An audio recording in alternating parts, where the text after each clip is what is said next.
premier jour, le premier contact avec le médecin référent, on m'a parlé d'une autogreffe. J'ai découvert ma maladie au mois de novembre l'année dernière et j'ai été pris en charge à l'IGR le 28 janvier pour une première hospitalisation.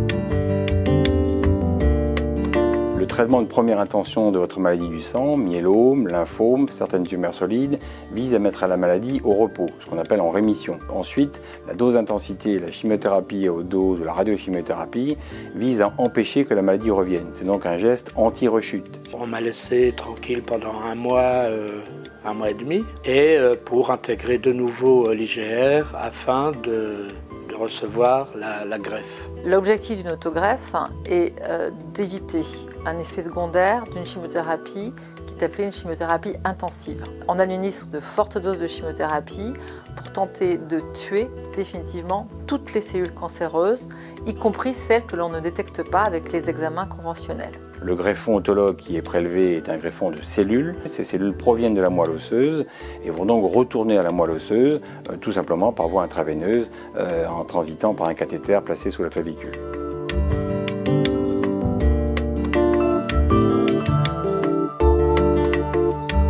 Ces cellules sont donc prélevées un mois, 2 mois ou quelques années avant la transplantation.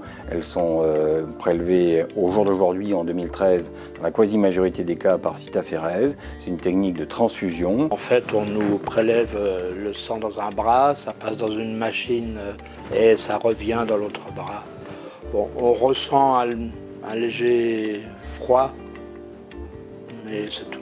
Le greffon que l'on vous a prélevé va être ce qu'on appelle congelé, pour nous cryopréservé. Et cette conservation peut s'effectuer 24 heures ou 24 ans, c'est-à-dire à très long terme. C'est un produit qui reste stable.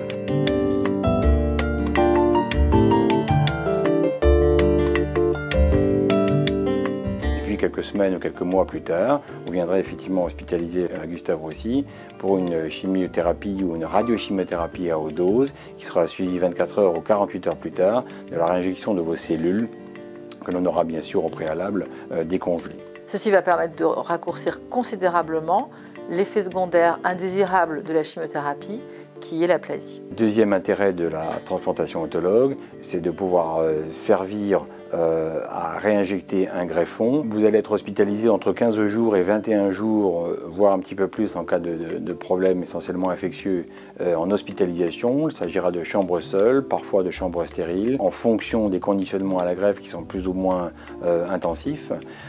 Cette hospitalisation se déroule dans une unité spécialisée en transplantation et elle vise à combattre les problèmes infectieux que vous rencontrerez obligatoirement en l'absence de globules blancs. Et les traitements qui sont mis en place sont également des traitements préventifs, prophylactiques, avec perfusion, antibiotiques, qui visent à empêcher que vous fassiez des infections au décours de cette absence de globules blancs. On peut être amené, en dehors de la gestion des complications infectieuses, à vous perfuser pour pallier les inconvénients des toxicités digestives, c'est-à-dire ce qu'on appelle la mucite, qui est un mal de bouche, une œsophagite, des problèmes au niveau gastrique et des diarrhées liées à une atteinte du côlon. Cette toxicité digestive peut temporiser momentanément ou durablement votre alimentation et on sera donc obligé de vous perfuser pour vous alimenter pendant cette période. Troisième problématique que vous pouvez rencontrer est une toxicité sur différents organes. Vous êtes traité depuis de nombreux mois par différents médicaments pour le traitement de votre maladie et ces différentes drogues, chimiothérapie, antibiotiques, voire même parfois certains produits sanguins à transfusion peuvent altérer certains organes, créer des problèmes d'insuffisance rénale, cardiaque, surcharge en fer et donc nécessite aussi une surveillance très particulière au décours de votre transplantation autologue.